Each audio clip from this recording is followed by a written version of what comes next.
अभी एक विवाद आ गया था, उस विवाद पर नहीं जाना चाहता। जब वो हज का सब्सिडी खत्म हुई तो कुंभ मेले का विषय आ गया।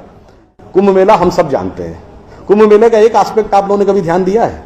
कुंभ मेला कितने साल में एक बार पड़ता है? 12 साल में। 12 साल में एक बार क्यों पड़ता है? क्योंकि वो जुपिटर की साइकिल पर आधारित है। बृहस्पति ग्रह हर 12 वर्ष के बाद अपना एक चक्कर पूरा करके उसी राशि में दोबारा आता है, इसलिए कुंभ मेला 12 वर्ष में एक बार पड़ता है। हजारों सालों से चला आ रहा है, ठीक है। तो इसका मतलब हमको पता था ना कि बृहस्पति की साइकिल 12 साल की है। इनको तो अभी 100 साल पहले पता चला कि बृहस्पति की साइकिल 12 साल की है। और उसके बाद हमको समझा दिया जाता है नहीं साहब हम अनसाइंटिफिक थे। अब आप एक और बड़ी मजेदार बात देख लीजिए। सूर्य ग्रहण और चंद्र ग्रहण पड़ता है तो उसका डेट और टाइम कौन तय करता है? सरकार घोषणा करती है ना, टीवी पे आता है, रेडियो पे आता है, अखबार में आता है। किस बेस पे आता है? नासा की फिजिकल ऑब्जर्वेटरी बताती है कि फलां तारीख को इतने बज के इतने मिनट पे सूर्य ग्रहण या चंद्र ग्रहण पड़ेगा, सोलर इक्लिप्स और ल्यूनर इक्लिप्स। मगर ये बताइए 1950 से पहले तो नासा की ऑब्जर्वेटरी नहीं थी। 1920 में जब अल्बर्ट आइंस्टीन ने रिलेटिविटी की थ्योरी दी, उससे पहले रिलेटिव मोशंस ऑफ प्लैनेट नहीं पता था। सॉरी, 1916 में। 1920 में एडविन हबल एक साइंटिस्ट हुए जिन्होंने एक्सपेंडिंग यूनिवर्स की थ्योरी दी, उससे पहले एक्सपेंशन ऑफ यूनिवर्स नहीं पता था। 1900 में मैक्स प्लैंक साइंटिस्ट हुए जिन्होंने लाइट की क्वांटम की थ्योरी दी, फोटॉन्स वाली, उससे पहले प्रोपगेशन ऑफ लाइट ही नहीं पता था। 1897 में जे टॉमसन ने इलेक्ट्रॉन खोजा, उससे पहले आप मानते थे एटम अनडिविजिबल है। और 1633 में आप ये कहते थे, गैलीलियो को फांसी दे रहे थे इस बात के लिए कि उसने कहा सन रिवॉल्व्स राउंड द अर्थ गलत है। तो भैया आप 380 साल चल के जहां पहुंचे हैं, हमारा पंचांग तो युधिष्ठिर के जमाने से एज इट इज चला आ रहा है 5100 साल। मतलब ये लॉजिक नहीं है, ये तो साइंटिफिक। फिर भी हमें समझाया जाता है कि साहब जो हमने सोचा वो सब हम अनसाइंटिफिक थे, हम गलत थे। बड़ी मजेदार बात है। इन ए स्पैन ऑफ लिविंग जनरेशन, 50 साल में देखिए ये जो अर्बन नक्सल्स थे उन्होंने हमारे दिमागों में क्या क्या भरा और फैक्ट क्या था। 50 साल पहले जिस जिस चीज का मजाक उड़ाया गया वो चीज आज ठीक उसके उलट हो गई।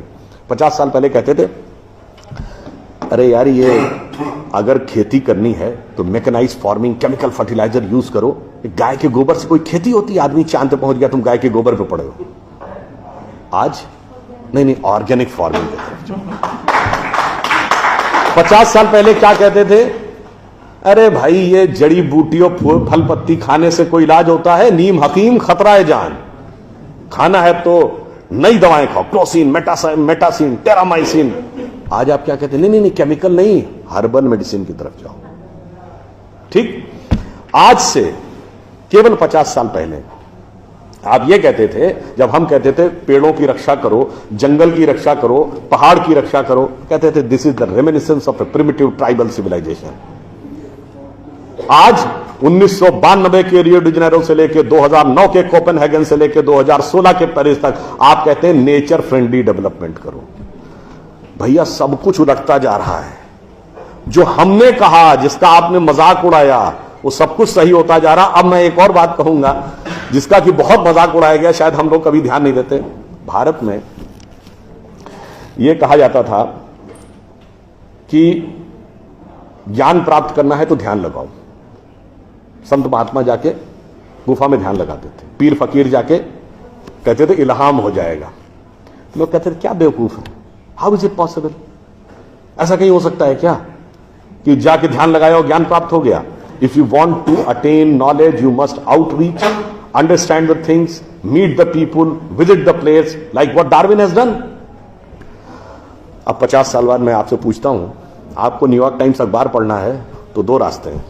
एक, यहां से दिल्ली से न्यूयॉर्क की फ्लाइट पकड़िए, 16 से 22 घंटे लगेंगे डिपेंडिंग अपॉन योर फ्लाइट, और आज का अखबार कल पढ़िए। और दूसरा है कि मोबाइल पे डाउनलोड करिए खट से और पढ़ लीजिए। क्यों? आपके हाथ में डिवाइस है, जिसने डिवाइस बनाई उसने सॉफ्टवेयर भी बनाया है, और जिसने सॉफ्टवेयर बनाया उसने सपोर्टिंग नेटवर्क भी बनाया है।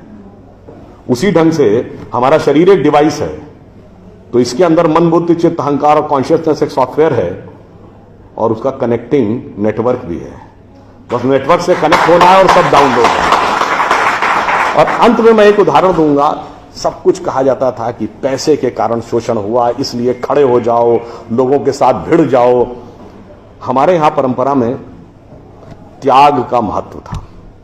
हम आपसे पूछें, दो राजा बताइए जो सबसे बड़े महान माने गए भारतीय संस्कृति में, राजा राम और राजा हरिश्चंद्र। दोनों इसलिए कि त्याग किया, इसलिए नहीं कि बड़ा बड़ा इलाका अलेक्जेंडर द ग्रेट की तरह कब्जा कर लिया। अब मैं एक आपको उदाहरण देता हूं, वो त्याग कैसे समाज में रचा बसा था। हमारे पूज्य संतों में से एक हुए संत रविदास, काशी के रहने वाले थे। उनके पास भगवान राम की एक मूर्ति थी। काशी नरेश उनके पास गए, कहा जाता था इतनी सिद्ध मूर्ति है, आप कृपया इसे मुझे दे दीजिए। ऐसी मूर्ति राजा के पास होनी चाहिए, राजभवन में, ना कि इसमें मैं इस मूर्ति के वेट का 10 गुना सोना आपको दे दूंगा। उन्होंने मना कर दिया। उन्होंने कहा जी इसके वेट का 100 गुना सोना दे दूंगा। उन्होंने मना कर दिया।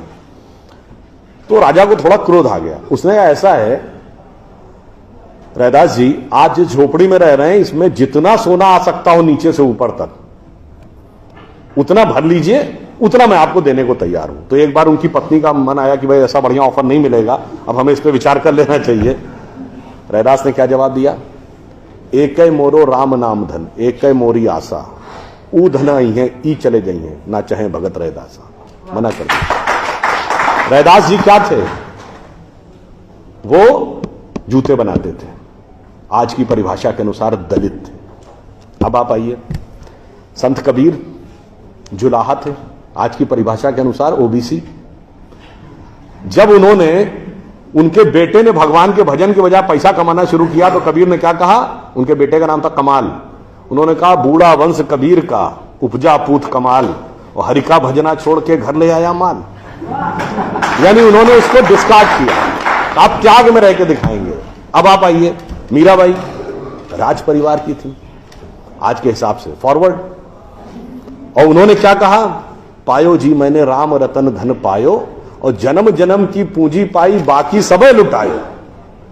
उन्होंने भी पैसे की तरफ नहीं देखा। और अंत में ये सब एक ही कंटेम्परेरी है, तुलसीदास जिन्होंने रामचरितमानस लिखी, वो ब्राह्मण थे, फॉरवर्ड आज के जमाने के हिसाब से। कहा जाता अकबर उनके पास गए। अकबर ने कहा कि आप हमारे दरबार में आकर स्थान ग्रहण करिए, हम आपको 60,000 की मनसबदारी देंगे। उस जमाने में मनसबदारी एक रैंक होती थी। तो जैसे 40,000 की मनसबदारी वॉज मैक्सिमम, 60,000 का मतलब हुआ कि राजा के बाद सबसे बड़ा स्टेटस आपका होगा। तो तुलसी ने क्या जवाब दिया? हम तो सेवक राम के, हियो धरो दरबार, हमारे तो हृदय में भगवान राम का दरबार धरा हुआ है। तुलसी का अब होएंगे नर के मनसबदार। ये मैंने क्यों बताया? जो बातें ये अर्बन नक्सलिस्ट समझाते हैं कि शोषण किया गया, कैपिटलिज्म किया गया, अगर मार्क्स ने कहा धर्म एक अफीम है जो गरीबों को पिला दी जाती है ताकि अमीर उस पर हुकूमत करता रहे, पर यहां ऐसा नहीं था। मैंने दिखाया समाज का निचला वर्ग हो, मध्यम वर्ग हो, उच्च वर्ग हो, राज करने वाला वर्ग हो, सबने कहा जो त्याग करेगा वो महान होगा। इसीलिए हमारे यहां महात्मा गांधी महान हुए, ना कि प्रधानमंत्री रहने वाले नेहरू महान। तो इसलिए मैं अंत में ये कहूंगा आप सभी लोगों से कि ये जो मायावी रावण